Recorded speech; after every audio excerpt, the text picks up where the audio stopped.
Good day, everybody.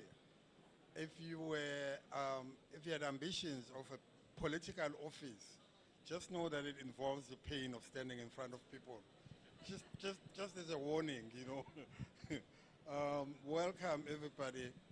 Um, One of the things I like about theater is the second act. I'm very, very pleased to be in Cairo for the second time. Um, Last year was a phenomenal success, but this year looks even better.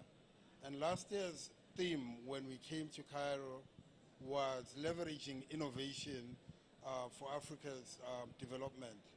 And I'm very, very, very pleased to see so many startups because the only route to development, economic and otherwise, is through innovation.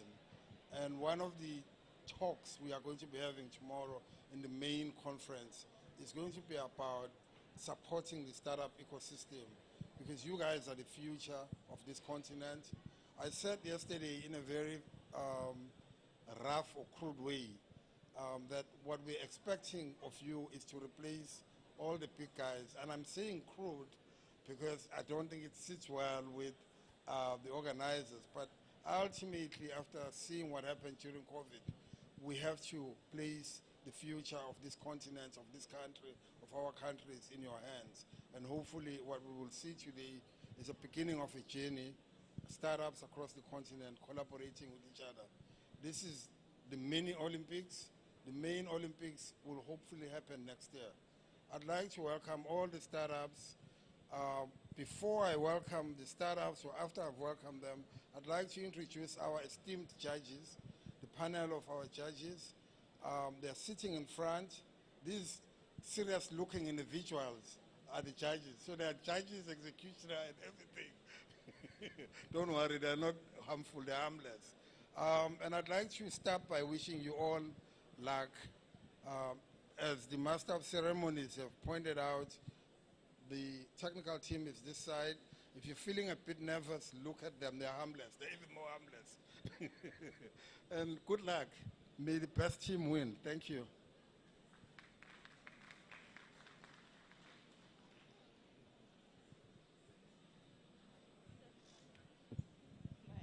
Tiny eyes. Thank you so much, Dr. Msomi. So we have quite a number of startups pitching today, so I will not be entertaining you with my wit. I will move very swiftly between the presentations. So our first startup on the program is AFCM. May we have AFCM to the stage, please?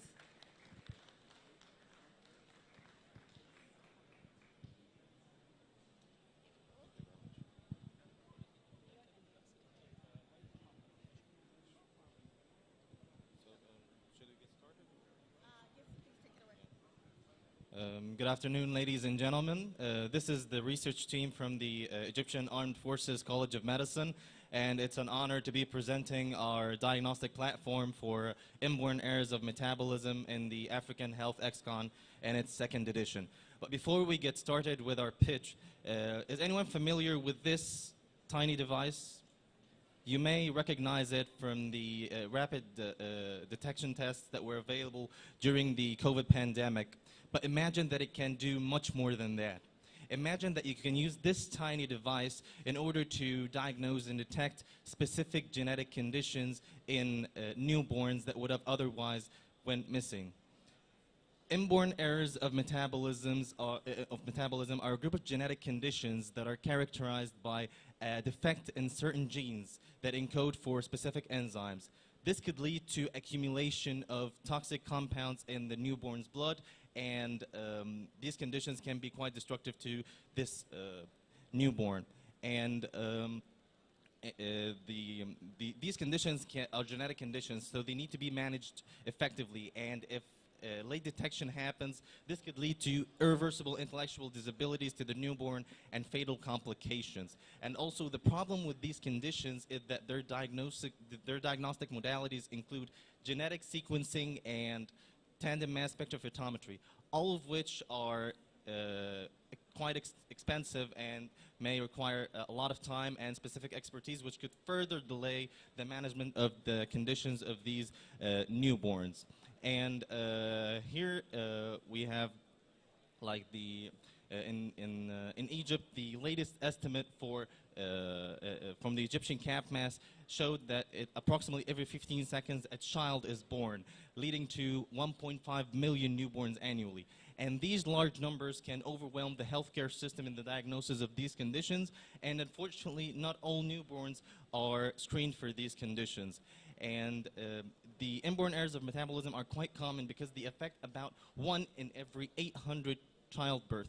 This could be very common in our community. And the disease that we chose to tackle is a disease called phenylketonuria, or PKU, which is a very common metabolic disorder, and it affects 1 in every 5,000 children. And Egypt is the third most prevalent country in the prevalence of inborn phenylketonuria in total. That's why, and also in Africa, the data regarding the neonatal screening programs are also quite efficient. That's why we had to come up with a better solution in order not only to early diagnose these conditions, but also for follow-up of these patients' conditions. That's why we are introducing our shortcut. Shortcut is an acronym for cheap, user-friendly, time-efficient test for the diagnosis of inborn errors of metabolism. It works mainly as a lateral flow assay, just like this device, and it depends on 2 test lines. The first line is responsible for consumption of the levels of the biomarkers that can be found normally in any person, in any living human being. And if there is an excess level of this biomolecule in the diseased patients, the other test line can detect this excess level and produce a color corresponding to the intensity and concentration of this biomarker in the patient's blood. And our goal from this is to improve the quality of life of children with inborn errors of metabolism. As I've said, these are genetic conditions. And it's also an extension to neonatal health screening programs, such as the 100 Million Healthy Lives initiative that was launched by President Abdel Fattah al-Sisi in 2021 for the detection of inborn errors of metabolism. As for our market, it is diverse and it can reach from hospitals and clinics up to governmental reach for national distribution. Our intended target population is newborns and people who are currently diagnosed with phenylketonuria and require a more user-friendly way to follow up on their condition. In the African region, our main goal is to reach continental coverage by the year 2025, which is estimated to have over 47 million newborns in addition to the currently diagnosed PKU patients. And in comparison to our competitors, we are more efficient in terms of affordability, sensitivity, time saving, and most importantly, we are user friendly. Actually, we have already validated our approach in the wet lab, and we have also participated in a competition called IGEN, where we achieved the gold medal. Moreover, we became one of the top 5 teams worldwide to be in the biosafety and security. The IGEM organization have also provided us with a Venture Creation Labs program to help make our product turn into light and become a startup. We have also collaborated with Michigan State University as well as Cairo University, in addition to the Institution of Higher Education and Research, in order to make a full entrepreneurship model for our device, which is actually already done. Thank you so much. I think your time is up. Okay, no problem. Thank you so much. Thank you very much. Our next startup is Alight, and may I ask again that we please stick to the 5 minutes. So the timekeeper is sitting over here. He has cue cards to signal, so let's keep an eye on that. Thank you very much. 5 minutes, yes? Good luck.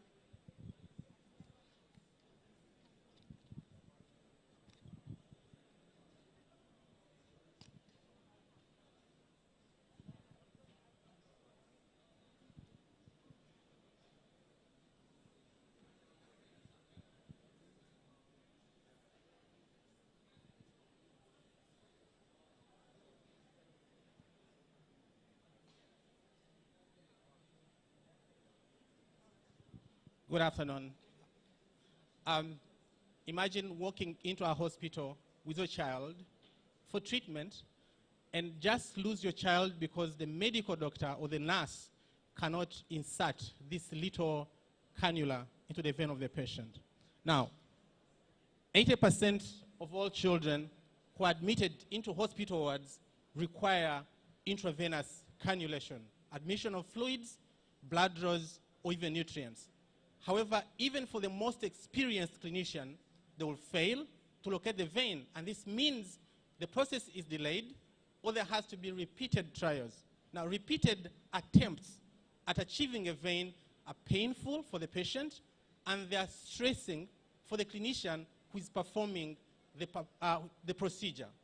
And so at A-Light, we have come up with a device, the A-Light Vein Locator, which is a non-invasive medical device that utilizes red light to facilitate easy access to patient veins. The utilization of this device has been able to save critical time for treatment. It has been able to save the patient from repeated attempts, which reduces tissue trauma, and it has as well saved the cost in terms of reducing medical waste. There are so many devices out there on the international market that are trying to do the same activity of vein detection. However, when it comes to an African market, most of these devices are not as effective as the A-Light Vein Locator. And they are actually designed based on the context and situation at hospitals and health facilities in those countries. So when they come to, especially to a country like Uganda, where we have a patient-to-doctor ratio of 1 to 25,000, you find that a device which requires 2 clinicians, one holding the device, one performing the procedure, is actually can never be used. And so that renders them ineffective. Over time, using $138,000 US from our funders, we've been able to incorporate a company, acquire IP, conduct clinical trials in 4 health facilities, and reached a total of 214 beneficiaries. And we are looking at, from the feedback we got from the clinical trials, we're able to refine the design for product manufacturing. Our target market are hospitals and healthcare workers who perform IV procedures, and we intend to partner with medical device distribution companies to, first of all, acquire the market as fast as we can, and as well reduce the cost of getting the customers. The other thing is we're looking at establishing a local facility which can support manufacturing, assembly, and distribution, even maintenance.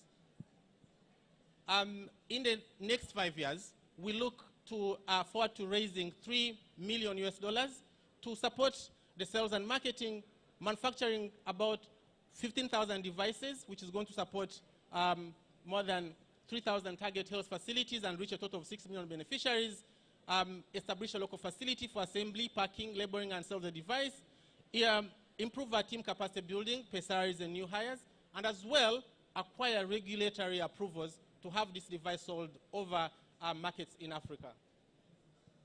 Our team is composed of medical personnel, biomedical engineers, and product development lead, who is the hardware engineer, and business people.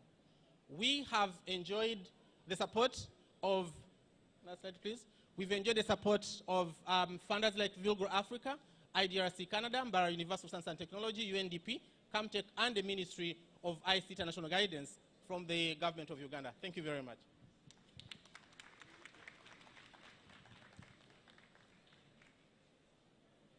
Thank you so much, A-Light. The next startup is Bypass. Welcome, Bypass, to the stage. Hello, everyone. Before I start, I would like to thank you, BioAfrica, and Links for inviting us today.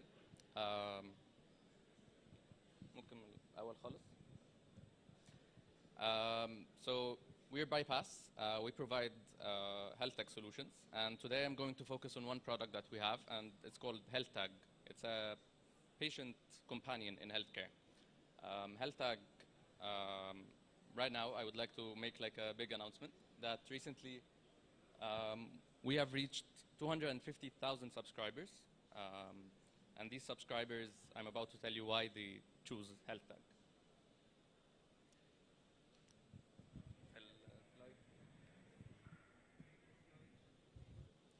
So, for the past 3 years, we started health tag, but at first we were plateauing at around 15 to 20,000 subscribers. But then we found the right mix to get people to subscribe to health tag. This is why in the last 6 months, we were able to acquire 200,000 new subscribers. Next, please.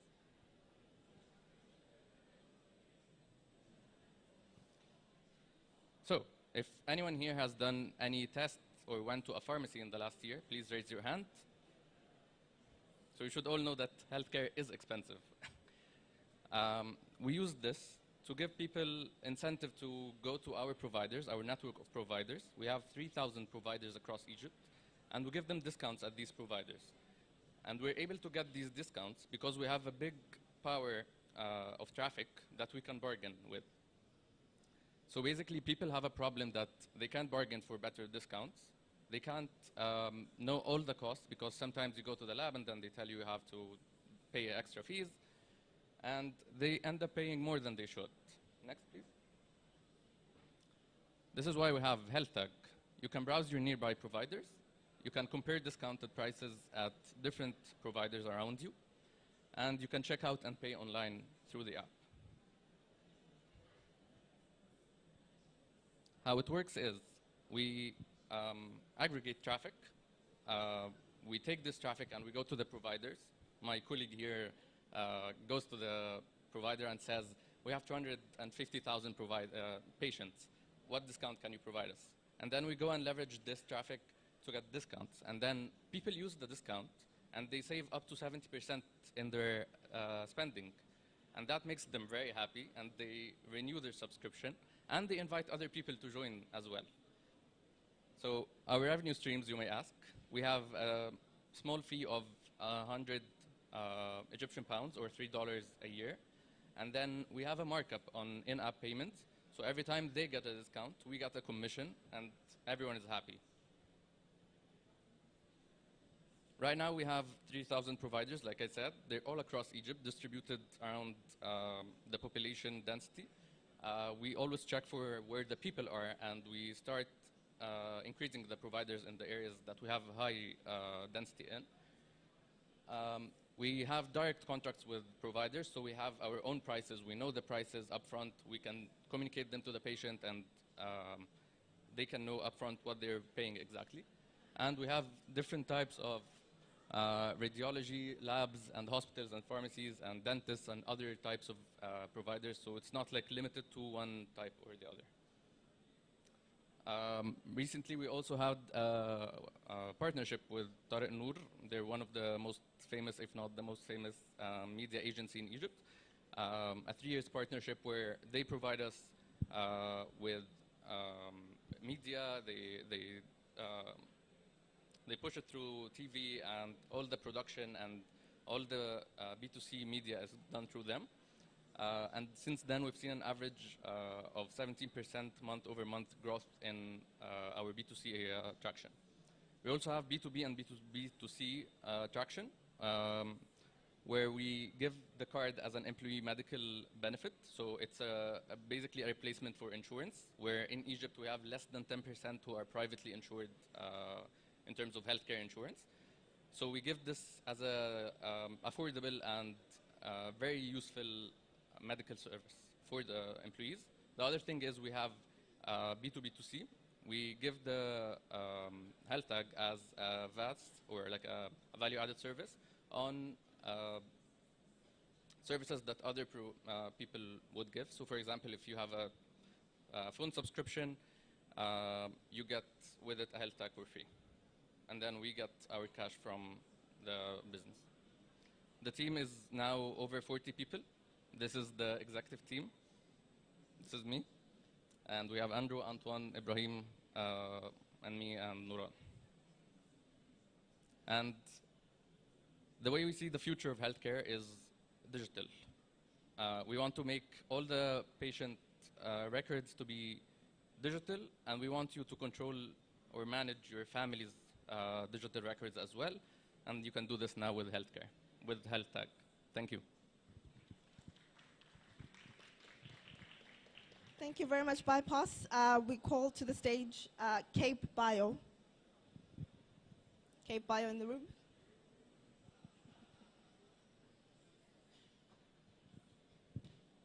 Cape Bio, good luck. Hello everyone, my name is Daniel Ndima. I'm the CEO of Cape Bio. It's a South African biotech startup. We were founded in 2018. Next. As I said, we have over 30 reagent enzymes that are used for molecular research and diagnostics. We have clients in US, Canada, India, Southern Africa. We recently entered the European market competing with mostly the Chinese brands. We are known for pioneering Africa's first COVID-19 PCR test, which was internationally evaluated and approved locally. And we are increasing the scope of test kits that are developed in Africa. This is our team. We have a number of scientists who are based in Africa that are our innovation talent. Next. The problem that we're trying to solve is this. We've got 1.2 billion Africans depending on importation of reagents that are used to test their diseases. One company alone made over $2 billion out of Africa, and that money can be retained in Africa, and in fact can be shared if possible. This dependency is basically often associated with avoidable deaths. There are people that die as a result of delays associated with reliance on importation. We want to change that. So what we do, we are already in a mission to develop as many molecules, novel molecules, developed out of African microbial hotspots. And these enzymes are highly stable. They are different from those that are developed elsewhere. Secondly, we want to make sure that our impact is for Africa. We want to make sure that our solutions are deployed within Africa. We want to share our IP. We want to export our IP too. We want to contribute to the global IP index. We want to be multinational too. And we have the capability to do that. So as I said, we are in North America. We've got clientele through research spec. We export, we have collaborations, we've got partnerships. So there is this thing that we are doing the same science as Africans. We are doing the same science as Europeans. We are doing the same science as Americans. There's no difference. So the quality is the same. That is why we have these partners, as you can see through the dots. Next. And we've been recognized for our work. We don't say much, but we do more. Next, please. These are some of our partners, as I mentioned. I cannot put all of them here. Next, please. Thank you.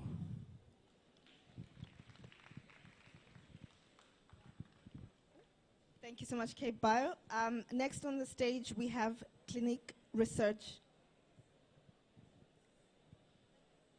Clinic Research? Yes.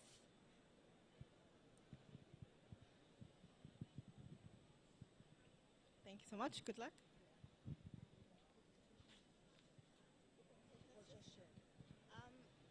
So the technical team is over here.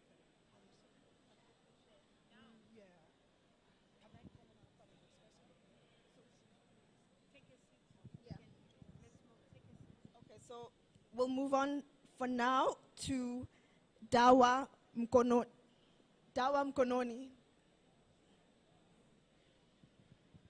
Okay. So we need to, so they have loaded it. Because she said she had just shared it. Okay. So we had some technical issues. Apologies. So Clinic Research can. Okay, they're ready for you. Good luck. Good morning, everyone, and thank you for having me. Okay. So thank you for having me. My name is Roseanne Onya. I'm the CEO and the founder of Clinic Research. And we can see here, I said here that Africa remains the elephant in the room. Okay? So sometimes, even if we stand in the middle of the room, no one acknowledges us, right? So good. Next slide, please. Like I said, my name is Roseanne Onya. I'm the founder and the CEO of Clinic Research. And we are a clinical research organization based in Lagos, Nigeria. I'm also the convener of the Clinical Investigator Summit. It's the largest gathering of researchers across Africa. Next, please.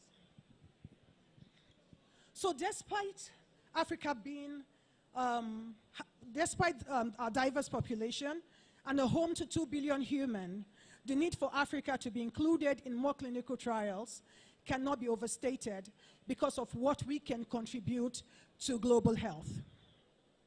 Next, please. Okay?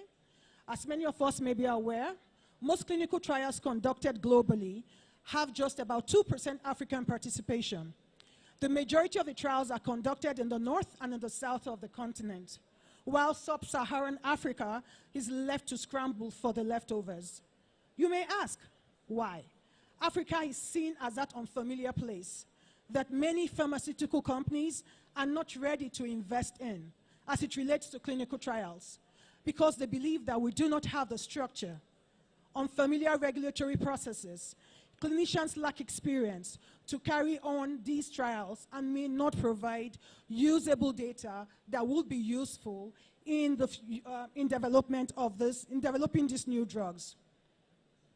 So as a result, the Clinical Investigator Summit was conceived in the year 2020 to bring together researchers, regulatory agencies, pharmaceutical companies, CROs, and biotech laboratories together as an opportunity to showcase clinical research sites, build capacity and network.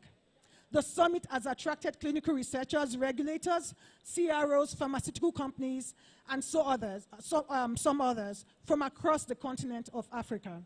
The first and the second summit held in Lagos, Nigeria, the second held in Ghana, and the fourth was just concluded in March of this year in Mombasa, Kenya. The summit has succeeded in bringing together about 450 delegates from across the continent. In the year 2022, we also set up a virtual platform for principal investigators, researchers across Africa, where they meet quarterly to discuss, learn from one another, and also from more experienced clinical researchers. Our goal is to prepare more clinical researchers, medical professionals, and clinical research sites through capacity building so we can attract more trials to Africa. So in conclusion, we know that more studies in Africa will provide data on how disease treatments and medications function in the African population, which can differ greatly from other populations around the world. A vibrant and active clinical research sector will emerge as Africa's innovation and entrepreneurial capabilities are strengthened. This implies that better healthcare, more economic opportunities, and more prosperous Africa. Thank you.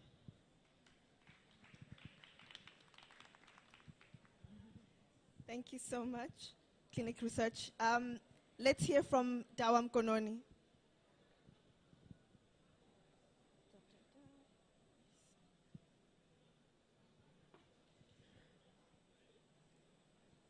Five minutes. Good luck. Hello, everyone. My name is Clemens. I'm from Tanzania, co-founder of Dawam Kononi. Dawam Kononi is a Swahili word which means medicine at your palm.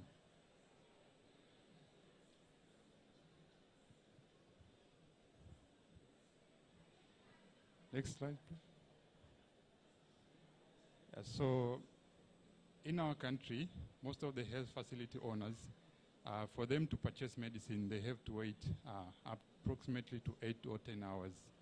So they have to close their shop just to get the medicine so that they can service the clients. So as you can see, that's the transportation model that they use. So there is a loss of quality when they transport the medicine as well. And again, they have to go to different wholesalers just to get the medicine, and they can get the counterfeit medicine. But for Dawa Mkononi, they have to go to we have a mobile app where they log in and they place their order.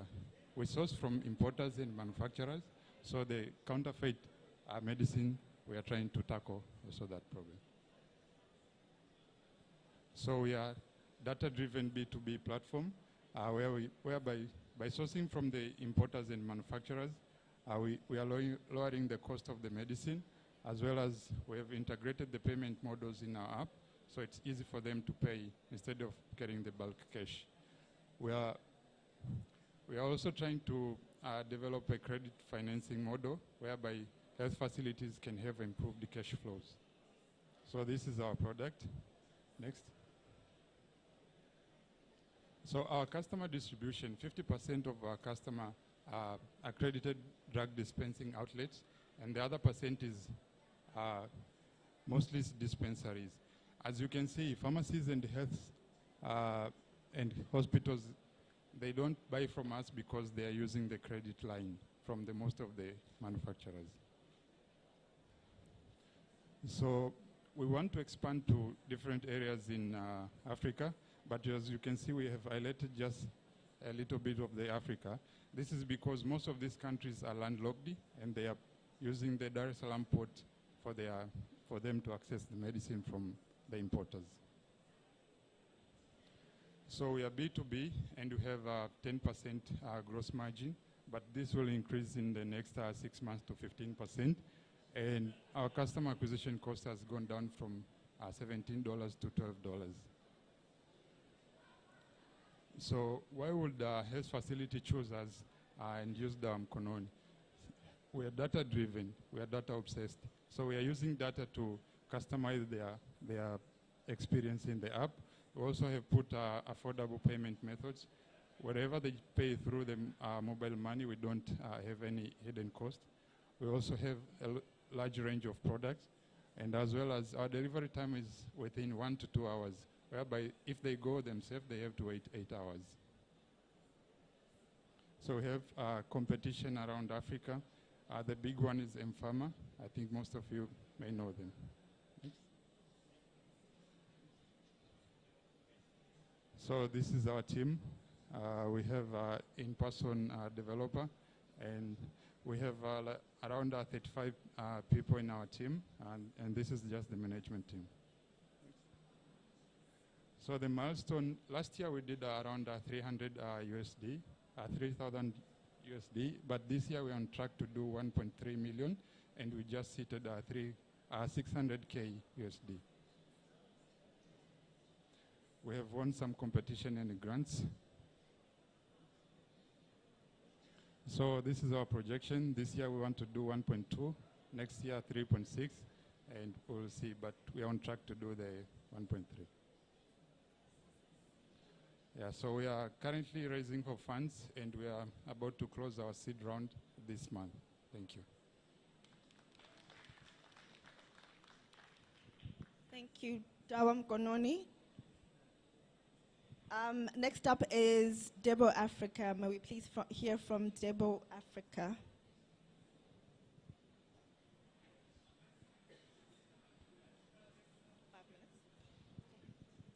Good afternoon, everyone.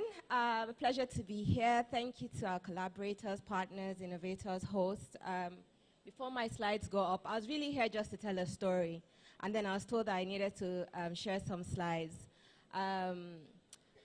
Because of time, I'll start before they share the slides. So Debo Africa is a women's health company for women by women. My name is Dr. Zara Modibo. I am a medical doctor. I'm a specialist in clinical microbiology and infectious diseases. Together with my partner, who is a histopathologist, we founded Debo Africa last year. Next slide, please. So we're really here to close the care gap for women. I've been practicing for over a decade, and together with my partner, we have 20 years combined experience. I've started my career writing papers in prevention of mother-to-child transmission of HIV, cervical cancer screening uptake. I wrote the first African paper on randomized trials for uptake of cervical cancer by using self-sampling. And throughout my journey as a medical student and as a doctor, I found that women had unique issues and they were not being addressed. And even when we wrote those studies and we got good results from those studies, like the uptake from self-sampling, which we wrote in 2017, we're still talking about the highest rates of cervical cancer on sub-Saharan Africa, with Nigeria being the highest. So something must be going wrong. Next slide, please. So we decided that we would conceive Debo Africa, and it's a platform really that would enable women to get access to quick, reliable, and safe health care. Next slide, please. So 50% of Nigerian women have actually complained that they have problems in accessing healthcare. And we all know that the healthcare system globally is broken. The patient navigation system is also broken. So when you go to the hospital, you get delayed diagnosis. You have to go from one doctor to another, from one diagnostic center to another. If you're lucky, your file is not missing when you come back, and then you have to repeat the circle. And by the time you come back, you're in late stage, either breast or cervical cancer. So the rates were going high. Women in Africa, 4.7% of women in Africa have been with cancer are diagnosed with either breast or cervical cancer. Next slide, please. So this trust system is broken. And because of privacy and convenience concerns, so since we started in November, we're an early startup, we have women coming in and they haven't done pap smears, and the reason is because they don't feel safe and they don't feel there's enough privacy. Many of the things that we need to use to screen women are intimate samples. So for cervical cancer, they will need to go and get a pap smear. They don't want a male provider to do that. For breast cancer, they will need to go and do a breast ultrasound. They don't want a male provider to do that. When women are experiencing menopause or things like ovarian cancer, the symptoms are quite unique to women, and sometimes it's not easy for male providers to have that empathy. And so we keep on going through this circle where women on the African continent especially are not getting the access to healthcare. They're getting delayed outcomes. My aunties, my neighbors, people that have made my hair, they keep on dying. And frankly, I'm tired. And I've done research so many times. I've worked in big labs. I've worked in big hospitals. And it's time to fix the problem. And it's time for people not to come to me when they're in late stage, when they've gone to the traditional healers, when they've gone to the religious societies, and then they come and then they say, we've actually had this problem, but we're scared of coming because we don't trust the system and we don't trust to be cared for. Next slide, please. And so, next slide, please. So we know that digital health alone is a bad business, because digitalizing health, you don't gain that trust, and that personal touch is needed. So for Debo Africa, we are having communities of doctors, tribes. We're building community of women that have similar issues that can come together and talk about their issues. We have products. We'll have self-sampling kits being launched next year. And so we're actually building diagnostics and virtual. Diagnostics health is a good margin business. It has high margins, up to 70%. Virtual health doesn't have the good margins, but you need to build trust from somewhere. Next slide, please. And so we have 4 revenue builders: diagnostics, virtual, consumer products, and tribe subscription. Next slide, please. And building diagnostics, we have one centralized facility. We'll have different centralized facilities across the African continent over the next 5 years. It's easy to build logistics. I've done it before. We can do it again. Gross margins of about 70%, and it's easily scalable if you do it well. Next slide, please. Our model will be B2B to C, and we'll also do B2G, because we need to subsidize care, and we can't subsidize care alone. Insurance, out-of-pocket payment is highest in the African continent. Insurance cannot do it, so we need governments to also help us to subsidize these tests. Next slide, please. Our pricing strategy is also tiered so that everybody in every socioeconomic status can also access us. So whatever you need to do, when you come to Debo Africa, we've tiered it, and you can get screened. Next slide, please.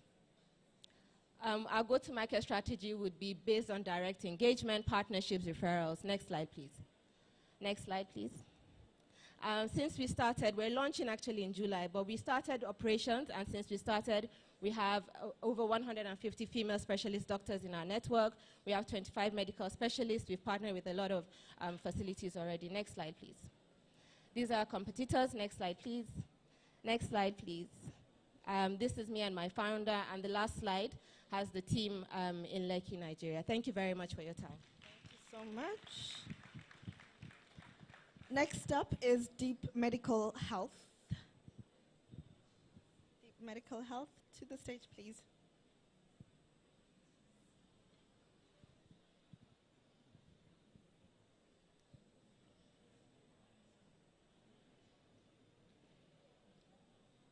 Are we ready? Are the slides up? I don't know. Slides up. If not, we can move on. Can we move on and then upload it? Should we move on? Okay, so we're gonna move on for now to Drop Access. Drop Access, please join us on the stage.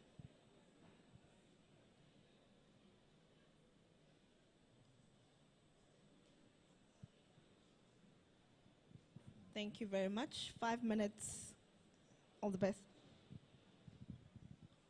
Hello and good afternoon, everyone. My name is James, and I'm the CTO and co-founder at Drop Access. Drop Access is a social enterprise, and we are located in Nairobi, Kenya. Next slide. Next slide, please.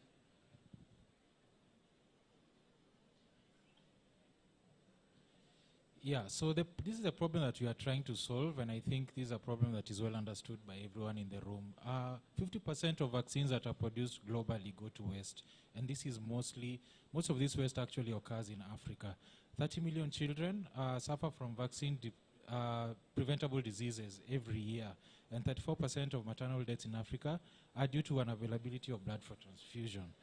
Of course, we do understand that COVID vaccination is still yet to penetrate 1.2 billion of the population, and 10% of health facilities in the world's poorest countries do not have reliable electricity supply. So we also do face energy challenges in healthcare.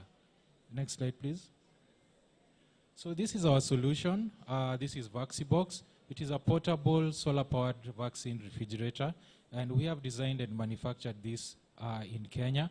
And what that enables us to do is to provide quick maintenance, because we find that some of the issues that we have with the vaccine cold storage technologies that are coming into the country is actually on the maintenance, because there's a lot of lead time to get parts from overseas and to carry out these repairs. But local manufacturing enables us to react to this quite fast. It's a portable fridge, and this enables it to be a dual-use device, because it can be placed at the health facility, and it can also be used for field outreach programs. And this widens the geographical reach of healthcare services through door-to-door immunizations. The special thing about it is that it is embedded with real-time data monitoring. So wherever each VaxiBox unit is, we can be able to know the location of this device. We can know the temperature inside the fridge. We can know whether the door is open or closed. And beyond that, we also have a system whereby the user can be able to get alerts, whether there's anything that is going wrong with the cold chain. So for example, if there's a temperature excursion, they'll be able to get alert on their phone about that, and they can take action to prevent vaccine spoilage. This is a solar-powered unit, but it also has battery backup inside it, and it can run from a full charge for 36 hours. So that gives healthcare workers a lot of flexibility as they deliver primary healthcare services in the community. And it's a plug-and-play, it's easy to install. The only thing that needs to be connected to it is a solar panel. Next slide, please. So our business model is B2B. We are working closely with development organizations, NGOs, private and faith-based health facilities, pharmacies, and cold chain logistics enterprises. So these are our partners, and they are also the customers who are currently buying these units. We're also working with government, so we have a B2G model. We are working with public health facilities, and our purchasing options. We sell this device, the complete assembly, at a cash price of 2,000 USD, but we also have leasing options whereby facilities can actually pay monthly payment of 142 USD to use this fridge, and that gives them free maintenance for the life of the lease, and also replacement whenever we have a new model. Next slide, please. So our impact to date, we currently have VaxiBox units in 37 health facilities, and over 300 immunization outreach programs have been carried out in rural communities, and 44,000 vaccines have been administered to children, pregnant and lactating mothers as a result of VaxiBox. Most of these facilities actually previously did not have a cold storage device, so most of these are actually new services that they've been able to offer because of this device. vaccine spoilage has been reduced from 50% to 10%. That's a saving of 352,000 USD. We've generated 21.6 megawatt hours of electricity, equivalent to avoiding CO2 emissions of 5 metric tons, and we've created direct and indirect jobs to youth and women. Next slide, please. So these are the partners that we've been working with, and also our customers. I could not put all of them here, but they've supported us towards our journey and also trusted our vision and enabled us to reach where we are today. Next slide, please. So this is our core team, our CEO, myself. We have biomedical engineers within our team, electrical, and other technicians. Next slide, please. So thank you.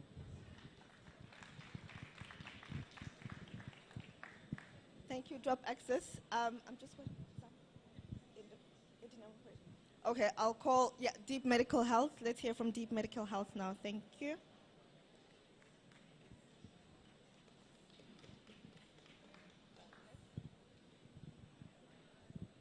Great.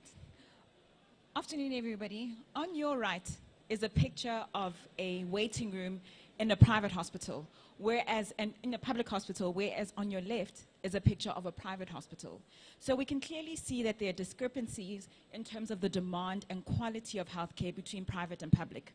My name is Dineo, and I'm the co-founder of Deep Medical Therapeutics, and our aim is to democratize access to quality private healthcare. Next slide. Now, the main challenge in Africa is that we have a limited access of skilled pathologists, a lack of affordable diagnostics, and also a lack of African health data. Now, this obviously impacts the rate of hospital health care, medication, access to doctors, diagnostic tools, and preventative care that we can offer to Africans. Now, we're not saying that we can solve all the problems all in one day, but we are wanting to focus on the doctors, diagnostic tools, and preventative care. Next slide.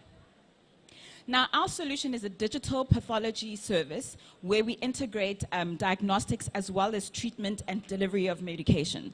So what would happen is that you would go onto our website, have a look at the test that we offer, order it online, and you have two options. We can either ship the self-swab test to your home, or you can come to our clinic. We have one in Johannesburg and Cape Town where you can come and access the service. Now, once your pathology tests are ready, we email them to a doctor who then conducts an online consultation, and from there we then deliver the medication in the comfort of your home. So the idea is to be able to access quality healthcare in the comfort of your home and at the same time minimizing the costs. Next slide.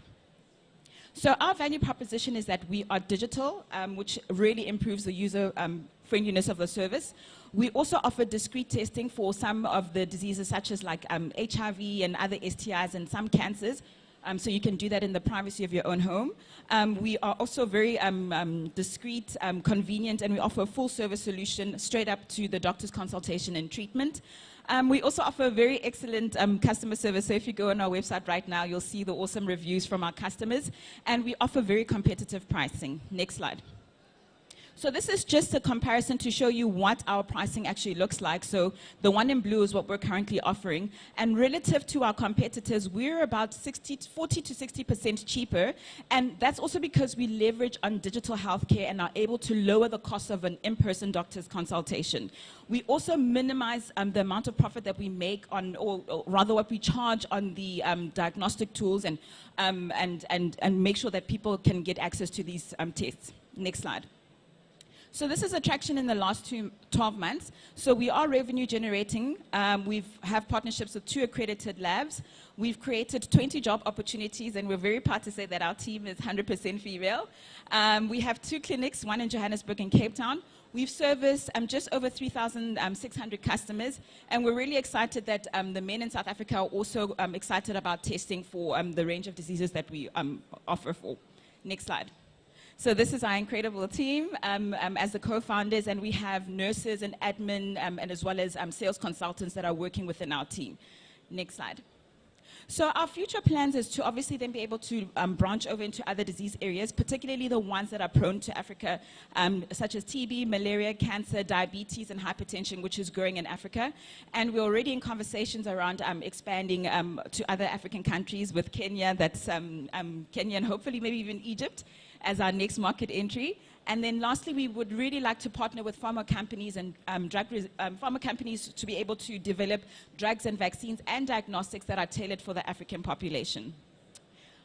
Overall, we believe that we can create a reality where everybody, whether rich or poor, has access to the best quality private healthcare. Thank you. Thank you very much, Deep Medical Therapeutics. And thank you for sticking to time. Next up is Jean Vantage. Let's hear from Jean Vantage. 5 minutes. Thank you. Good afternoon.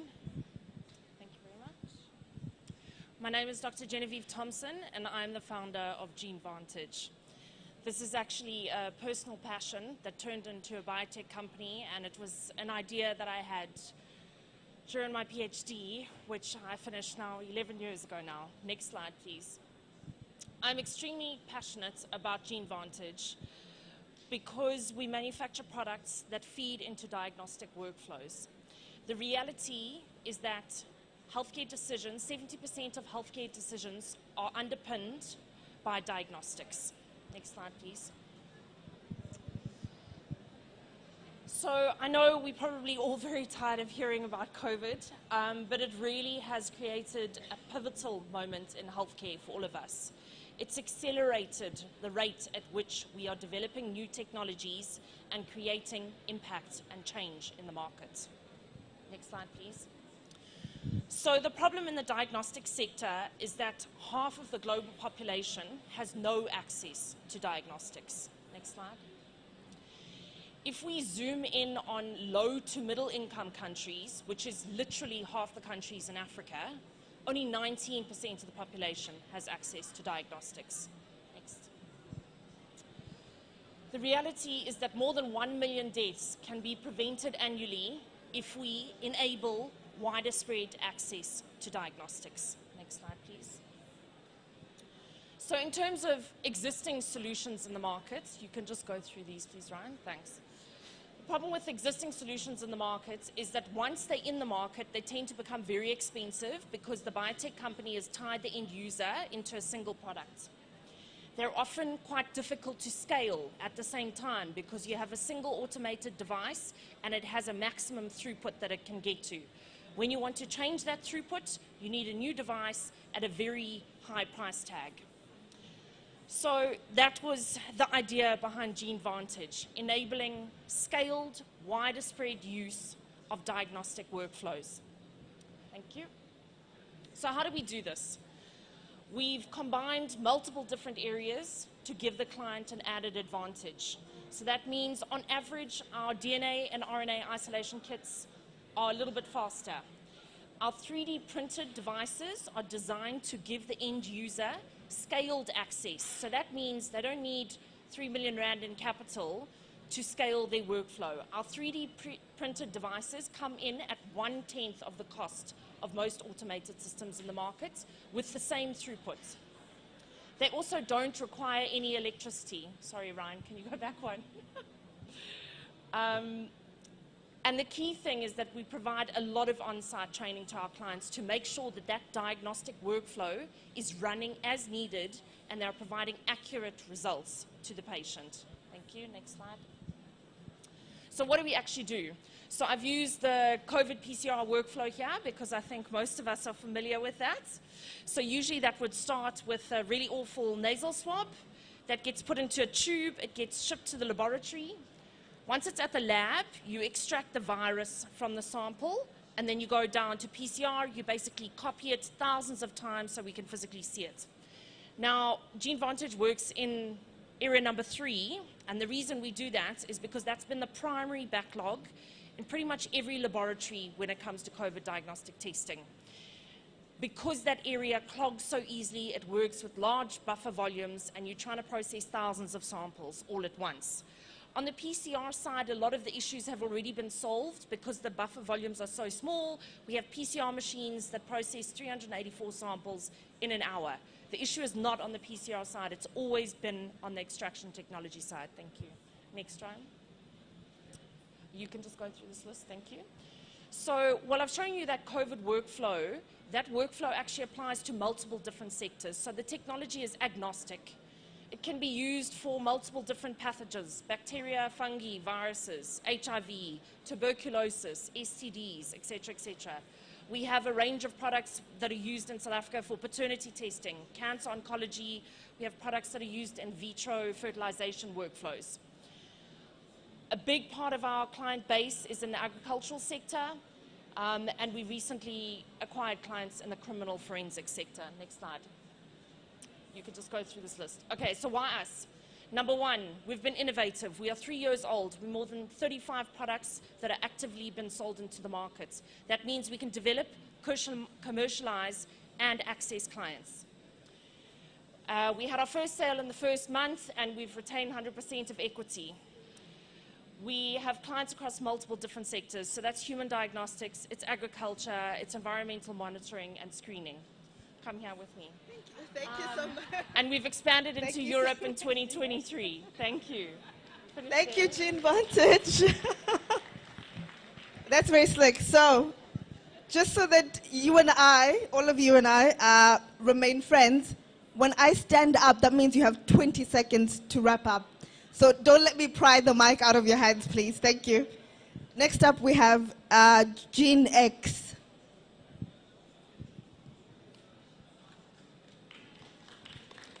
Jean X, welcome.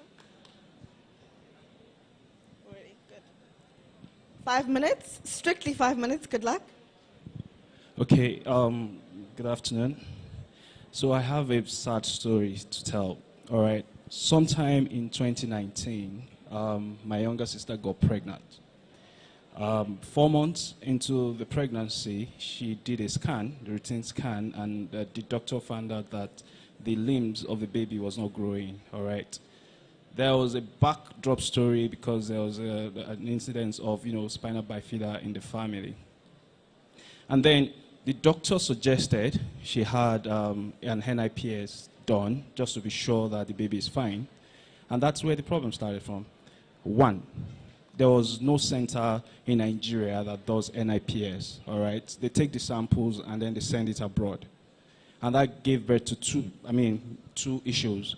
One, it means there's high turnaround time, all right? And then number two, it makes it expensive. And that experience, because at the end of the day, she lost the baby. That experience, and so many that I've witnessed as a medical doctor, gave birth to the idea of Gen X. All right, next slide. Next slide, please. In Nigeria, some context. Nigeria is over 200 million population, over 200 ethnic groups. And then because we have different ethnic groups, we have diverse genetic makeup, all right? We're one of the countries in Africa with the poorest health indices. We have the highest prevalence of cancers, talk of breast cancers, prostate, etc. In Nigeria, there's average of about 72,000 annual death rate from cancer. And then there's been an increased incidence of kidney diseases and other chronic diseases among youthful population. And then when we talk about the infrastructure in Nigeria, currently in Nigeria there's about over 5,300 registered medical labs. But guess what? There is 0 molecular lab in Nigeria. So all of the tests is sent abroad. And that's a problem. How can you have a population of 200 million and diverse medical facilities and 0 molecular labs? And that gave birth. And again, in the last couple of years, there's been a lot of opportunities. So there's been increasing number of oncology and fertility centers over the last 2 years, thanks to COVID. Increasing awareness for molecular testing among clinicians and patients. And then in the last estimate of over 10 billion markets in sub-Saharan Africa, and this is estimated to grow at about 4% annual rates. What that means is, in Africa, we sent about $10 billion out just for molecular testing. And then there's been a lot about improvements around logistic framework within the country. So talk of cold chain logistics. And all of this gave back to the idea of Gen X. What Gen X does is we provide molecular diagnostics. Gen X platform will support genetic research and genetic counseling. I'm not going to bore us with the details, but all of this is trying to solve the problem itemized before now. All right. We have a team of experienced team. My humble self, I'm a medical doctor. My co-founder is an engineer in system design. We have Dr. Femi Abdebola, who handles government engagement. And then we have Eniola Onobowale. So these are our group. And then Dr. Jolayemi Onifade, who is a medical geneticist. Next slide, please. In terms of traction, we founded Ren Healthcare in year 2021. We raised a pre-seed of $400,000. We commenced operation for dialysis operation in 2022. And then sometime in October 2022 as well, we opened a medical laboratory. By December 2022, we celebrated 1,000 dialysis sections in 9 months, which is done in Nigeria. And then in January 2022, we launched GenHex to solve the problem of the genetic diagnosis. Join us on this journey of genetic diagnosis in Africa. So when you think of GenX, think of your preventive and precision healthcare partner. Thank you very much.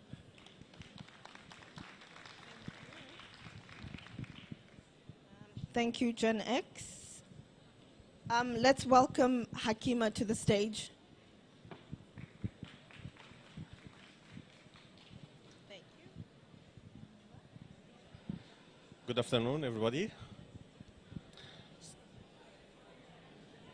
So, my name is Dr. Amr Bakr. I'm here to represent Al-Hakima for healthcare. Al-Hakima is out-of-hospital solution, out-of-hospital healthcare. So we provide home healthcare and telemedicine that complement the care provided at clinics and hospitals. Next, please. Basically, we are here to innovate, to execute our ideas, innovative ideas, to do partnerships, to scale our products and services, and most important, to empower other startups using our technology, and all of this for the sake of universal health coverage. Next, please. So our vision actually to combine the innovation, technology, partnership for the sake of universal health coverage and with the concept of healthy well-being other than we are talking about patients. Next, please. So our mission to avail the healthcare services out of hospital through telemedicine and home healthcare services through a big network of service providers 24/7 and applying the international standards of healthcare quality and infection control. Next. This is the market size. We are talking about $500 billion, and actually we target only $5 billion in Africa and Middle East. Next, please. Talking here about innovation, the first innovation we are talking about is a platform that connect the healthcare providers to health seekers. So it's a mobile application that connects the nearby healthcare service provider with the health seeker with the tap of button. So it's a home healthcare. And also we invented what's called digital patient support program, which is targeting the pharma industry. We are partnering with Sanofi, AstraZeneca, IQVIA as our clients. Next, please. The second innovation is Vaccino. It's a toolkit for pain management during vaccination of children. Either vaccination, injection, withdrawal of blood for children from 3 to 9 years old to manage their pain. So it's a virtual reality game linked with a vibrating device and cooling pad to do mental and physical distraction of the child during the injection. Next, please. Another innovation is artificial intelligence that we have deployed during Corona to do what's called symptom checker triage, to triage the patient about the emergency case and to do what's called triage. Triage is meaning that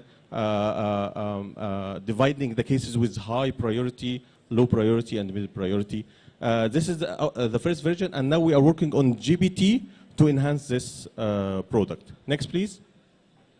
This is a portfolio of our services. We have two dimensions, B2C dimension and B2B dimension. The B2C dimension, we provide on-demand nursing shifts, doctor visits, physiotherapy, portable radiology, laboratory at home, and also hemodialysis at home. Next, please.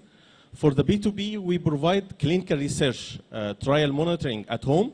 We do what's called digital patient support program. Both products are for pharma industry. Also, we provide on-site nursing and medical services.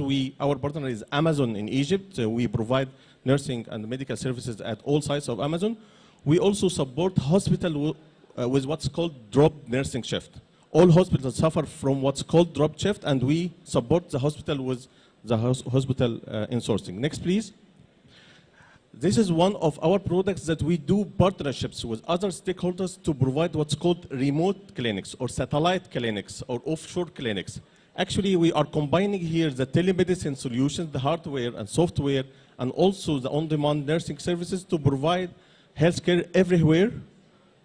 Next, please. Next. So actually, it's two partitions. One partition is at the remote areas. It's a telemedicine communication system that provide real-time monitoring of vital signs, ECG, ultrasound, otoscope, ophthalmoscope, dermatoscope, all the functions that the patient needs in the remote areas. And on the other side, on the hospitals, we provide all the consultation. Next, please. So we provide this on the offshore sites and remote areas. Next. Our achievement, actually, we succeeded to economically empower more than 2,500 female nurses on the concept of women empowerment rather than the male nurses. Also, we supported more than 60,000 patients, cured more than 1,700 COVID patients. Next, please. This is our growth since conception. Next, please. We started in Egypt, expanded to Abuja, Tunisia, Sudan, and we have our expansion plans to other countries. Next, please. And also, we support startups through an innovation incubator called Co-Founder of Empower. Next, please. Okay, thank you. Thank you very much, Hakima. Again, I'm your friend here, right? So, and I'm really fun to hang out with, but we have so many pitches to get through today, so 5 minutes, please. Next, Incas Diagnostics, please.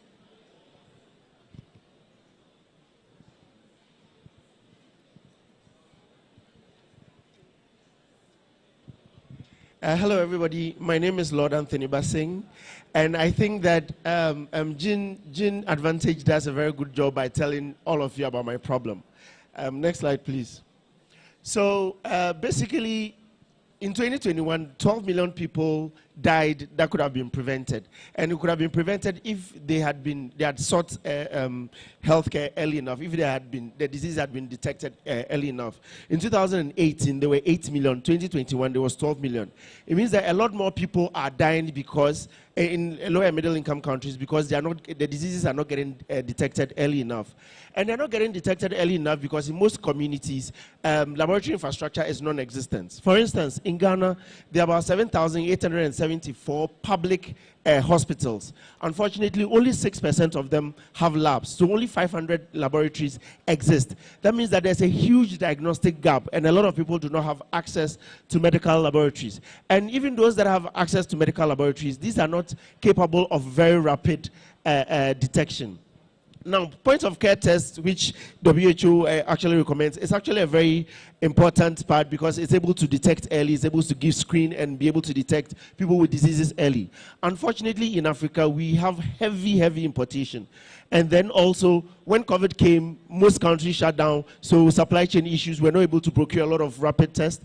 And then for many diseases, especially those of poverty, they do not exist. We do not have diseases that exist because manufacturers want products that are selling. And so for diseases of poverty where people cannot afford, you're not going to have a test. And then, of course, because of supply chain issues and a lot of middle people, by the time it gets into the country, it's too expensive. Next.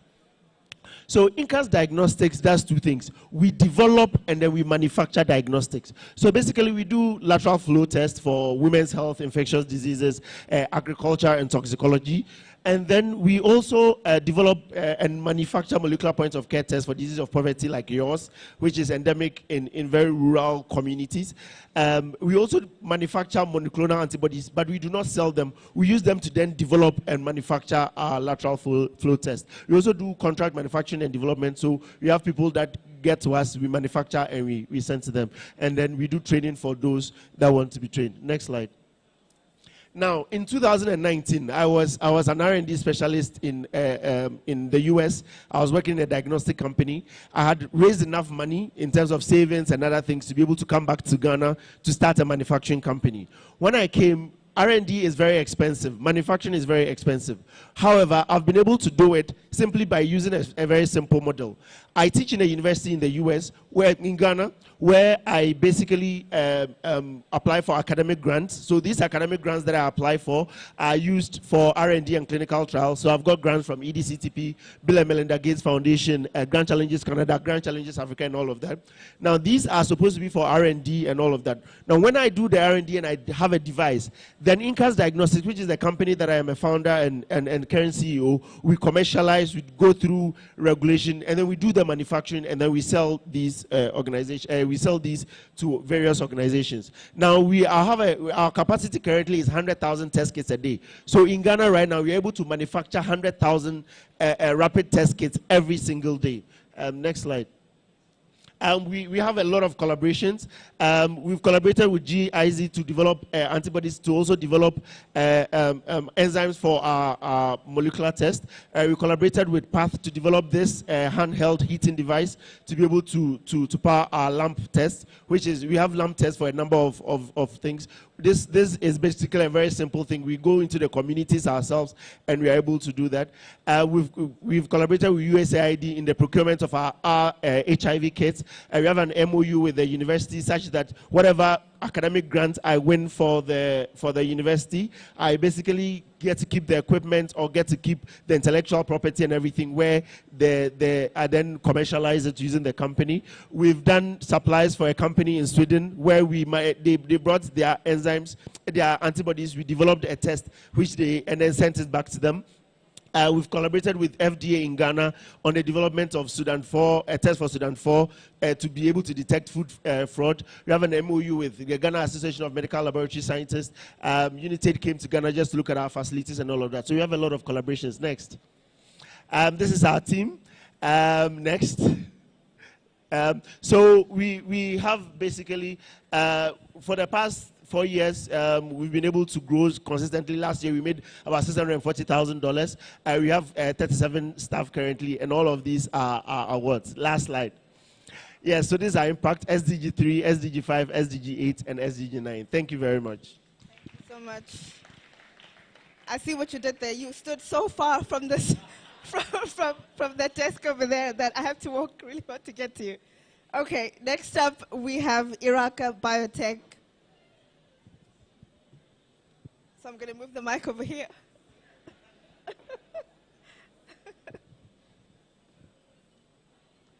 Good luck. Thank you so much. Good afternoon, ladies and gentlemen. I'm Blanche, the Chief Executive Officer of Iraka Biotech, and I'm happy to be here with you today to share with you some of the technologies that we have been developing and we hope will make a big difference in Africa as well as other communities around the world that's unable to access vaccines reliably. My other co-founders, next slide. My other co-founders are Mark and Cornelius, and we are supported by an excellent people in both the private and public sector, spanning universities, companies, as well as other institutes. Next slide. The pain that we are currently experiencing is an increase in antimicrobial drug resistance, vaccines that are not as efficient as they ought to be, and some places, especially on the continent, are unable to actually even access vaccines at all. And that creates an atmosphere that threatens the livelihood of not only animals, but also the human beings that rely on these animals for food, as well as providing a critical buffer between them and poverty. Next slide. So the question is, why do we need a solution now? So currently the global population stands at about 8 billion people that rely on about 500 million tons of animal-based protein per annum. So to meet this demand, farming has become intensified, and due to the lack of vaccines, and antimicrobials are used. This fuels an increase in antimicrobial drug resistance that we're observing, And not only that, we've seen a crossover of pathogens that we thought predominantly only occurs in animals moving over to humans. So how do we solve this problem? Next. So vaccines have been shown to be quite a reliable tool to prevent diseases. We've developed an inactivation system that eliminates the need for the use of chemicals, producing vaccines at a much faster rate with much more antigens within much smaller spaces. The system has these values. Next slide. It is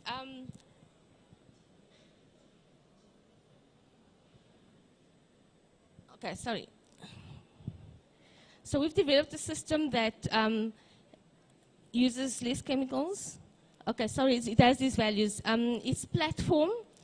It inactivates bacteria, viruses, and toxins. It's automated. It's scalable. It's cost and environmentally friendly and provides quality vaccines. Next slide. So in the grand scheme of things, you'd ideally want your inactivation technology to exist at the bottom left-hand corner, because if it exists there, you'll be able to cater for a lot more communities that would normally struggle to raise funding that is needed to set up vaccine production. Next slide. So when we look at the demand for vaccines, in 2020 it stood at about $16.4 billion, and I'm sure right now that number has grown quite a bit.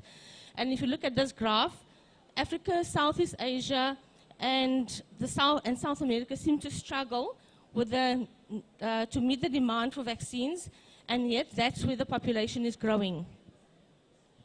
Next slide. We have we have several targets that we've developed inactivation protocols for, and the others we are starting in the very near future. For these targets, Salmonella is complete, and for the other pathogens, we are waiting for the data to be finalized to move into animal studies. Next slide. So how do we get to the market? We intend to work through a B2B as well as a B2B to C model in some instances. If we compare ourselves to the current competition in terms of technology, they used to make wholesale inactivated vaccines. We provide quality vaccine at a very good volumes in terms of scale. Production costs are very low and efficiency is very high, and we also have agility within the system. Next slide. Our journey began in 2017 with the establishment of Iraqi Biotech. By 2020, we had an MVP. In 2022, we initiated a number of inactivation protocols, which are now undergoing in animal studies, and we're hoping to use that data to gain a foothold in the autogenous vaccine production space. Currently, PIT is ready for deployment, and we'll be ready to deploy by the end of this year. We've got 6 validation reports on the technology, and we've got a provisional patent pending on the technology. We've also won 6 national and international awards, and we currently have an early adopter. Sorry, that's time. Thank you. Thank you very much. Thank you, Iraqi Biotech. We now have the pleasure of listening to Lab Biome. Lab Biome, please join us. Good luck. Hello, everybody. I'm totally thrilled to be standing here to tell you more about what we are building at Lab Biome Tech. Earlier, when I was younger in my undergrad, I never really understood why Africa could not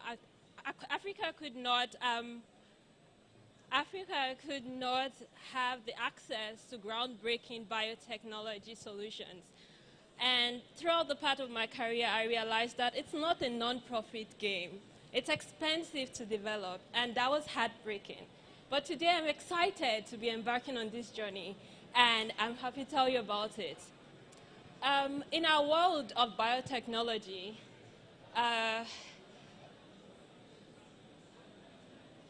we stand at the forefront of the 4th industrial revolution that promises to transform human life and build a sustainable future.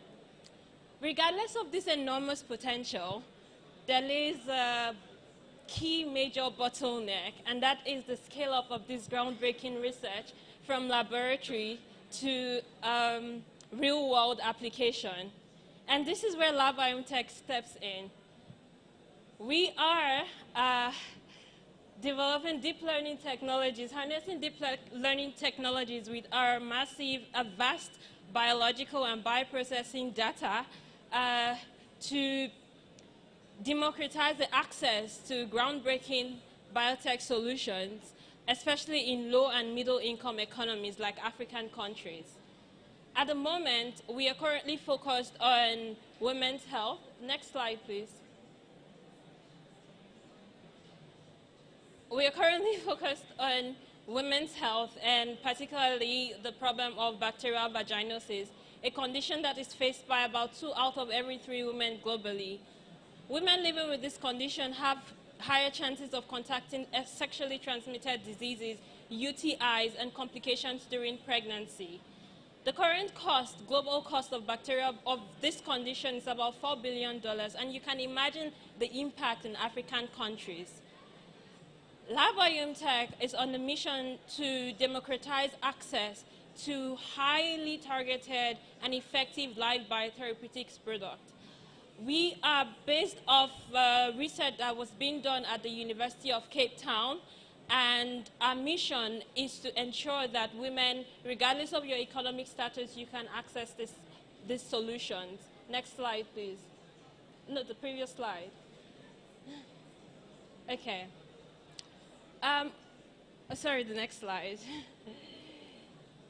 Our current model is that through our technology, our vision lays beyond the problem of bacterial vaginosis. Essentially, we want to accelerate the access to biotech solutions across the continent. We want more people to have access to biotech solutions.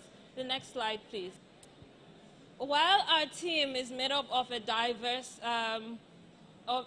while our team is diverse and made up of with a DNA for high potential individuals across the technical and business fields, what we pride on, or what makes us really special, is our passion, our culture, and our deep passion to build the future of Africa.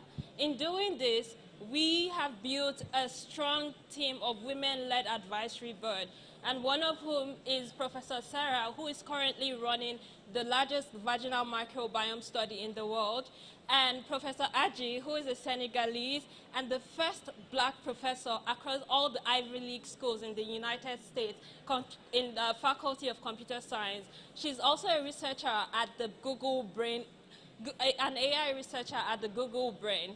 And we have Professor Maraka Fagan-Andres, who is a professor at the University of Cape Town with a background in chemical engineering from Cambridge University.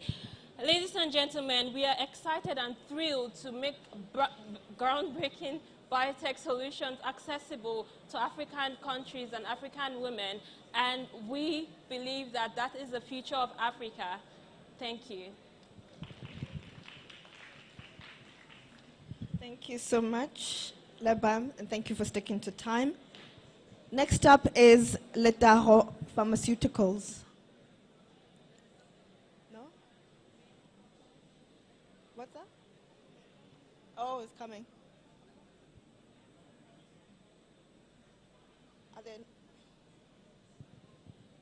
Are we moving on?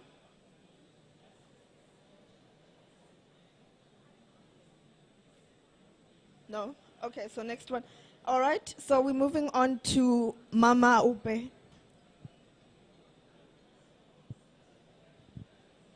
Mama Upe. Cheers. 5 minutes, good luck. Hello everyone, my name is Brian Triawaje from Kampala, Uganda, representing Mama Upe Medicals. So there is over 150 million childhood pneumonia cases which happen every year. And out of those, up to 800 children, they die because of pneumonia in every year. And if you can see from the pie chart on the right, it represents up to 16%, implying that pneumonia alone kills more than HIV, diarrhea, and malaria combined. And this always happens because of misdiagnosis. So if you check with the most frontline health workers, there's a big gap in a way that they don't have enough skill set with them, so they can't easily listen or interpret what they're trying to measure. Secondly, the current diagnosis means they're a bit subjective. That is to say that if you get a stethoscope and give it to like 5 different clinicians, they are likely to give you a different diagnosis result from each of them because of their levels of training. And in addition to that, the children, when they're brought in for chest examination, they tend to be agitated, so they jump up and down and they're crying. So it is very hard for a doctor to assess or analyze these lung patterns for over a period of like 1 minute. So we came up with a simple tool called the Mama Op tool, which is a handheld device. Next slide. It's a simple handheld device which can just be placed onto the chest of a child. So within a period of 1 minute, it's able to sense for the patterns, which are a bit more stable. Then it transfers the result to a mobile application that a health worker can now use to interpret the result. So in a way, it does the interpretation on behalf of a doctor, so there's no subjectivity involved in that whole process. And secondly, it does the entire interpretation of the vital signs and even uses the World Health Organization standards to be able to flag as to whether a child might be having a severe issue or not. So the health worker becomes an easy process for the health worker or for a doctor to be able to tell what the issue might be. And with our product, next slide. We've been able to move through quite a number of phases, starting from the need finding study, which we did back in 2021. As well, we managed to file the patent for our solution. Went on to do the beta manufacture of a prototype, which we started testing in a simulation lab within the western region of Uganda. We've gone ahead also to conduct different studies, including a usability study on 20 clinicians within the western region of Uganda. And also recently, we finished our clinical performance evaluation among 120 children. So in progress, we will proceed on to, we're into discussions with the National Drug Authority, which is like the local regulatory approval within the country, to be able to have access into the local market. We are also starting onto the process of implementing ISO 13485 and as well venturing for the CE mark so that we can start piloting with other economies. We are in talks with other big players like UNICEF and Living Goods to be able to do multi-site trials outside Uganda. And on top of that, the feedback we've gotten from the clinical trials, we're using it to improve our product to make it more, perform much better.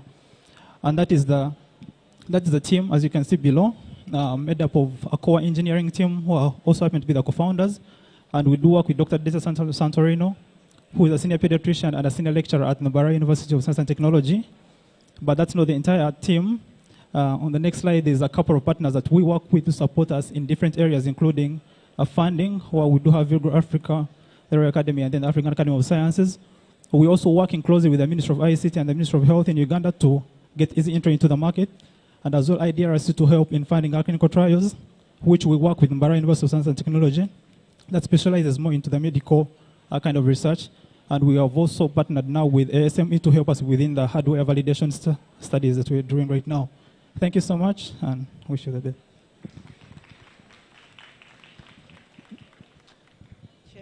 Thank you so much, Mama Op. So, while I've enjoyed being your program director and listening to these wonderful innovations, I've not enjoyed being your drill sergeant. So we're going to take a break, 10 minutes, and then we'll come right back. Yes? Thank you so much.